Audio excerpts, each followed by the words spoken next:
Assalamualaikum warahmatullahi wabarakatuh. Kami dari kelompok 4 akan mempresentasikan materi mengenai penelitian pengembangan. Dengan anggota kelompok kami, Auditia Probolarasati, Jihan Safira, Laili Kurniawati, dan Nadia Wulandari. Menurut Brock and Gall, penelitian pengembangan adalah suatu desain penelitian yang bertujuan untuk mengembangkan dan memvalidasi produk pendidikan.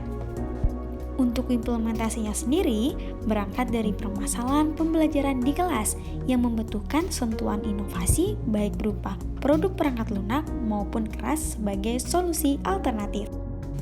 Adapun tujuan penelitian pengembangan yaitu menghasilkan produk kreatif inovatif untuk meningkatkan kualitas pembelajaran dan untuk memecahkan permasalahan pembelajaran. Ada 5 karakteristik penelitian pengembangan. Yang pertama, produk berbasis masalah. Kedua, uji coba produk. Ketiga, revisi produk. Keempat, tidak menguji teori. Dan yang kelima, kebermanfaatan produk untuk perbaikan. Shields dan Ricci mengemukakan bahwasanya pengertian dari penelitian pengembangan adalah kajian secara sistematis untuk merancang, mengembangkan dan juga mengevaluasi program-program, proses dan hasil-hasil pembelajaran yang harus memenuhi kriteria konsistensi dan juga keefektifan internal. Nah, alasan dilakukan penelitian menurut Van den Akker sendiri ialah sebagai berikut. Yang pertama ada alasan pokok yang berasal dari pendapat bahwa pendekatan penelitian tradisional misalnya penelitian survei, korelasi dan juga eksperimen dengan fokus penelitian hanya mendeskripsikan pengetahuan, jarang memberikan deskripsi yang berguna dalam pemecahan masalah-masalah dan juga desain dalam pembelajaran ataupun pendidikan.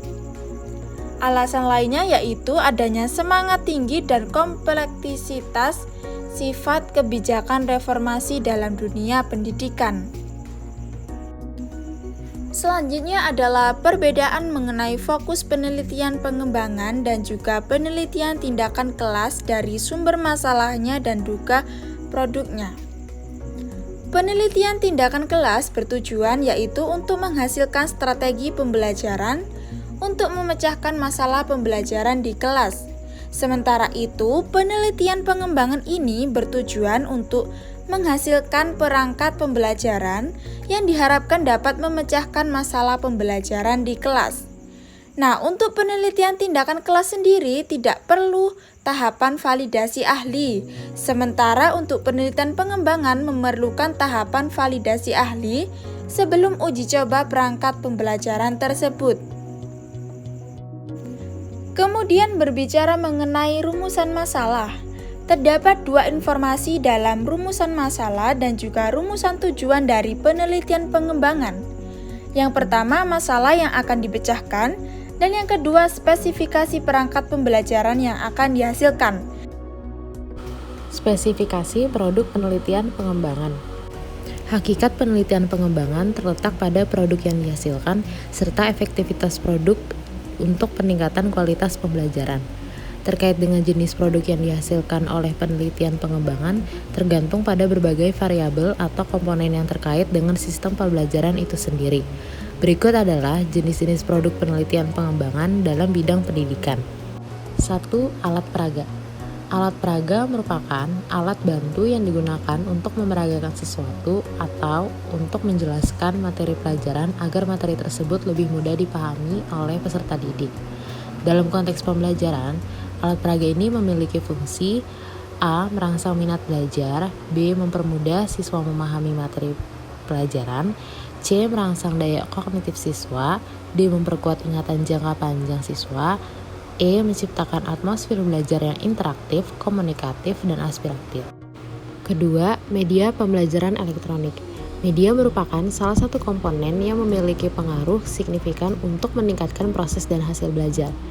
Di media pembelajaran elektronik ini dapat dikelompokkan menjadi media dengar, media pandang, dan juga media pandang dengar.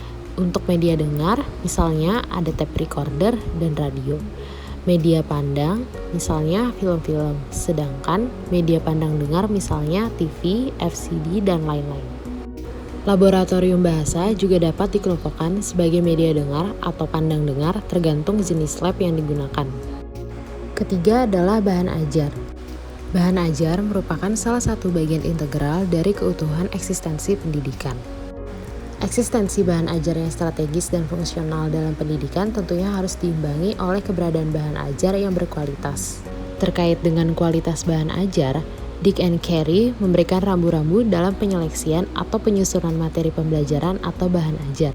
Bisa dilihat ada 9 rambu-rambu dalam penyeleksian atau penyusunan materi pembelajaran yang bisa kalian baca sendiri. Misalnya ada apakah materi pembelajaran itu cukup menarik atau pembelajaran isinya sesuai dan lain sebagainya. Bahan ajar juga dapat dimaknai sebagai bentuk bahan yang digunakan oleh guru atau instruktur dalam pembelajaran di kelas. Bahan ajar yang dikembangkan dapat berupa bahan tertulis maupun tidak tertulis. Oleh karena itu, bentuk bahan ajar dapat berupa pertama bahan cetak, kedua audiovisual, yang ketiga visual, dan juga yang keempat adalah multimedia. Keempat adalah model pembelajaran. Model dalam konteks ini dapat dimaknai sebagai pendekatan, metode, strategi, atau teknik pembelajaran. Monotonisme penggunaan model pembelajaran mengimplikasikan minat dan hasil belajar siswa menjadi rendah. Untuk itu, pengembangan model pembelajaran yang inovatif kreatif diharapkan dapat memberikan spirit belajar bagi siswa. Kelima adalah instrumen asesmen. Asesmen populer sejak dikembangkannya kurikulum 2004 yang sering disebut sebagai kurikulum berbasis kompetensi atau KBK. Dalam kurikulum 2004, istilah asesmen populer dalam frasa asesmen otentik yang mengacu pada berbagai bentuk asesmen yang merefleksikan hasil belajar siswa, motivasi, dan sikap mereka terhadap aktivitas kelas.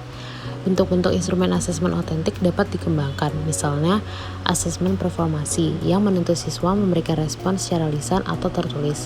Kedua, portofolio, yaitu kumpulan sistematik tentang karya siswa, misalnya karya tulis atau artikel siswa mulai dari berbentuk konsep, revisi 1, kedua, sampai bentuk artikel yang dapat dianalisis untuk menunjukkan kemajuan belajar siswa dalam rentang waktu tertentu.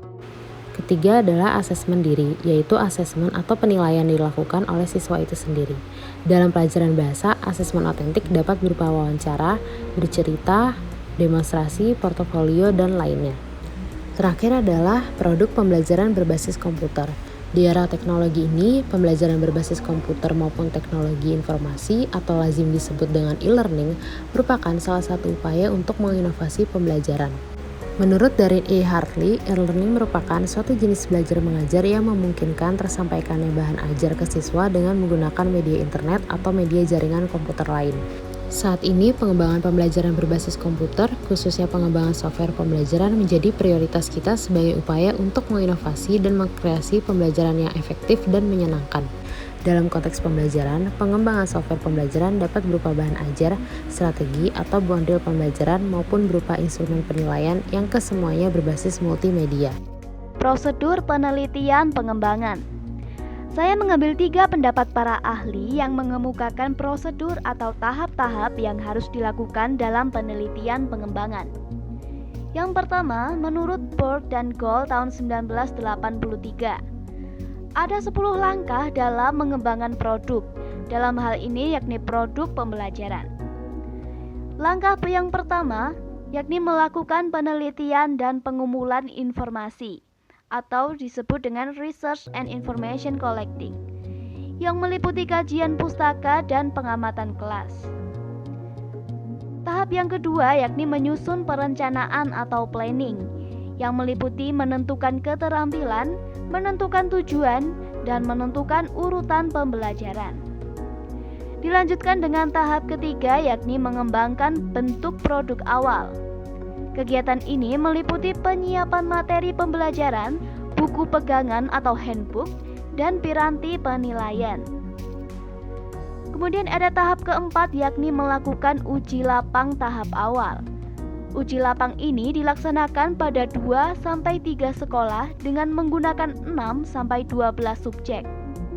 Pengumpulan dan analisis data dilakukan melalui wawancara, pengamatan, dan juga angket. Kemudian dilanjutkan dengan tahap kelima yakni melakukan revisi terhadap produk. Revisi ini dilakukan atas dasar masukan yang diperoleh pada uji lapang tahap awal. Kemudian di tahap ke-6 yakni melakukan uji lapang utama. Uji lapang ini dilakukan pada 5-10 sekolah dengan 30-100 subjek. Data kuantitatif terhadap performansi subjek dari sebelum dan sesudah pembelajaran dikumpulkan. Hasilnya dievaluasi dengan mengacu pada tujuan pembelajaran. Selanjutnya, hasil tersebut dikomparasi dengan data kelompok kontrol. Kemudian ada tahap ke-7 yakni melakukan revisi terhadap produk operasional. Revisi ini dilakukan atas dasar masukan dari hasil tes lapangan utama. Di tahap yang ke-8 yakni melakukan uji lapang operasional. Hal ini dilakukan pada 30 sekolah dengan subjek berjumlah antara 40 sampai 100. Pengumpulan dan analisis data dilakukan melalui wawancara, pengamatan, dan angket. Di tahap ke-9 ada revisi produk akhir. Revisi ini dilakukan atas dasar masukan dari hasil tes uji lapang operasional. Dan di tahap yang terakhir, melakukan diseminasi dan implementasi produk. Hal ini dapat dilakukan melalui pelaporan, penyebarluasan produk melalui pertemuan dan jurnal ilmiah. Bekerja sama dengan penerbit yang diasumsikan memberikan sumbangan komersial, memantau distribusi, untuk kontrol kualitas. Selanjutnya ada pendapat dari Sugiono tahun 2010 yang mengemukakan 10 langkah penelitian dan pengembangan. Model 5 tahap. Model 5 tahap ini bisa disebut dengan model mantap. Adalah model yang dikembangkan oleh 3 orang yaitu Sumarni, Istiningsih, dan Nugraini. Model 5 tahap ini dimodifikasi dari tahapan hasil rancangan Borg and Gold yang diklasterkan kembali berdasarkan perbedaan jenis penelitian pada masing-masing tahap. Pengklasteran ini sebenarnya diperuntukkan bagi para mahasiswa baik S1, S2 maupun S3, khususnya yang melakukan penelitian dengan jenis ini. Pengklasteran prosedur penelitian dan pengembangan menjadi 5 tahap tersebut dapat diuraikan sebagai berikut. Yang pertama, tahap 1, yakni penelitian pendahuluan, terdiri dari 2 kegiatan yaitu melakukan analisis terhadap masalah dan melakukan analisis terhadap penyebab adanya masalah. Kemudian tahap kedua, yakni pengembangan model, yang terdiri dari 1 kegiatan besar yaitu melakukan pengkajian teori-teori terbaru dan relevan untuk memecahkan masalah sesuai dengan penyebabnya.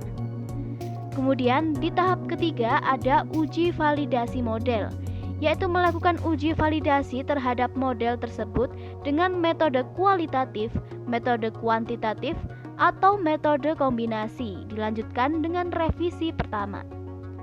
Kemudian di tahap 4 ada uji coba model, yang terdiri dari 2 kegiatan yaitu melakukan uji coba lapangan terbatas, kemudian dilanjutkan revisi kedua, dan melakukan uji coba lebih luas, dilanjutkan revisi ketiga, dan diperoleh model final.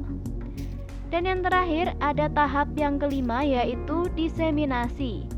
Dilakukan dengan sosialisasi dan publikasi jurnal internasional maupun seminar, dan juga menerbitkan buku.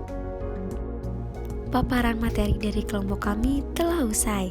Terima kasih dan mohon maaf jika ada salah kata. Wassalamualaikum warahmatullahi wabarakatuh.